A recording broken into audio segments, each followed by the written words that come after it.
नमस्कार, मी प्रेमिला झांबरे। तर आज मी शेवग्यापासून पिठलं बनवणार आहे।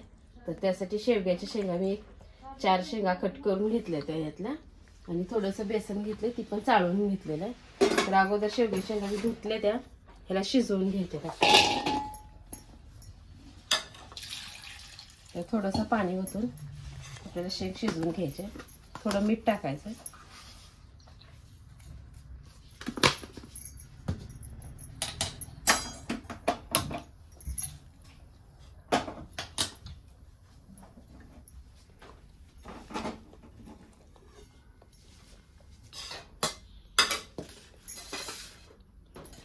हिरवी मिरची आणि लसूण घेतलाय मी, ही बारीक करून घ्यायचं आपल्याला।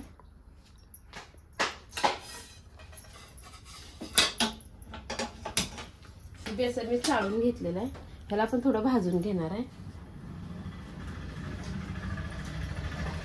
भाजल्यानंतर का नाही बेसन पिठलेलंही भारी होते। कच्च्या बेसनचा वास पण वेगळा येते। बेसन भाजल्यावर पिठलं केलेलं खायलाही छान लागतंय। त्यात तेल हे अजिबात वापरायचं नाही, असं थोडं भाजायचं आपल्याला।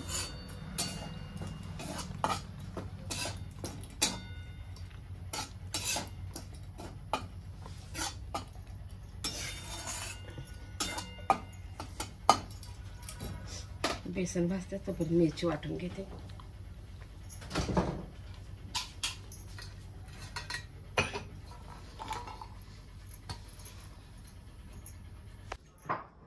तर मी बेसन भाजून एका चाळणीमध्ये काढून घेतले, थंड झाल्यावर काढले।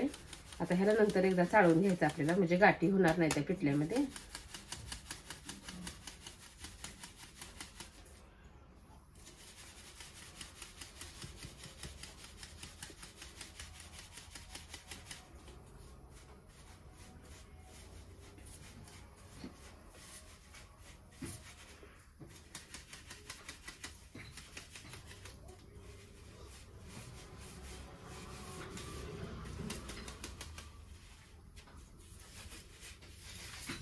सगळं बेसन मी चाळून घेतलं। गॅसवर कढई ठेवली आहे, आपल्याला पिठल्यासाठी फोडणी टाकायची आहे। तर अगोदर तेल ओतून घेते मी ह्यात।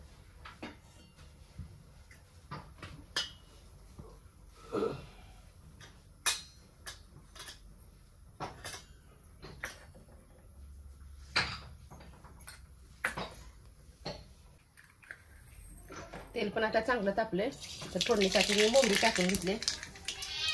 1 चमचा जिरे आहे, 1 बारीक कांदा चिरलाय मी, थोडासा कढीपाला आहे।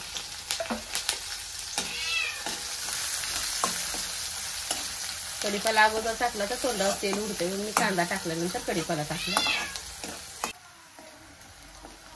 बघा, तेलामध्ये मी कांदा चांगला लाल भाजू दिलाय। तर त्यातच आता हिरवी मिरची आणि लसूण मी बारीक करून घेतलेला, ती पण टाकून घेणार आहे।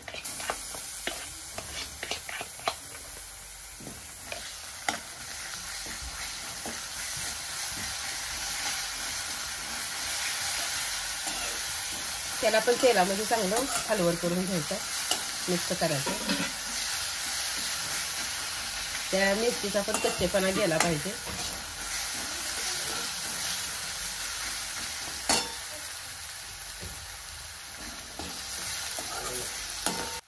बघा, आता कांद्याबरोबर मिरची पण चांगली भाजून तेलात तळून निघलेली आहे। तर आता ह्यात मी हळद टाकून घेणार आहे, एक अर्धा चमचा हळद टाकली। हळद टाकल्यानंतर मिक्स करायचं। आता ह्यात आपल्याला पाणी ओतून घ्यायचं। तर आपल्याला शेवग्याचं पिठलं बनवायचं आहे, तर शेवगा शिजायला ठेवलेला त्यातलंच पाणी ओतणार आहे।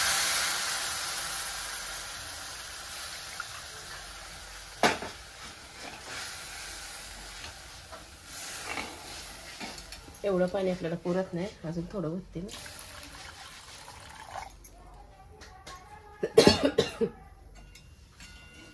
आता हे पाणी आपल्याला उकळू द्यायचं आहे।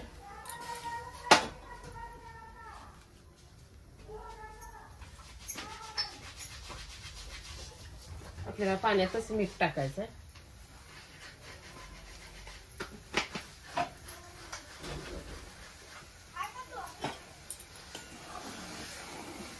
कधी भी पिठलं करताना पाणी उकळल्यावरच मग बेसन टाकायचं। पाणी आपल्याला चांगलं उकळू द्यायचं आहे. पाणी छान असं उकळलंय. इकडे बेसन चाळून घेतलंय. त्या चाळलेल्या बेसनमध्येच मी थोडासा ओवा टाकते आणि हे बेसन सगळं आता त्यात टाकून घेते.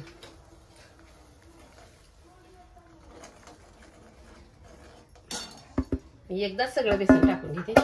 थोडं थोडं टाकत बसलं का गाठी होत्या त्या.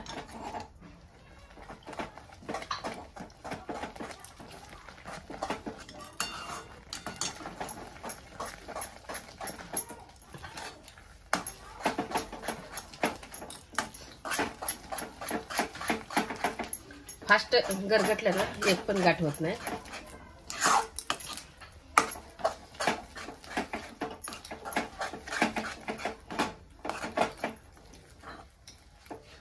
बघा मी कसं गरगटलंय पिठलं. आणि पिठलं गरगटल्यानंतर आपल्याला शेवगा ह्यात टाकून घ्यायचा. तर जी शेवगा शिजलेला आहे ते आता मी ह्यात टाकून घेते. आता पिठलं शिजण्यासाठी मी 1-2 मिनिटं झाकून ठेवते.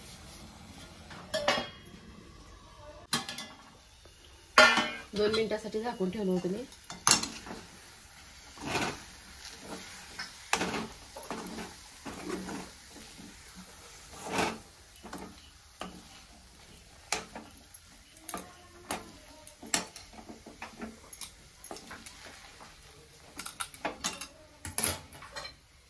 ह्याच्यावर बारीक चिरलेली कोथिंबीर टाकते.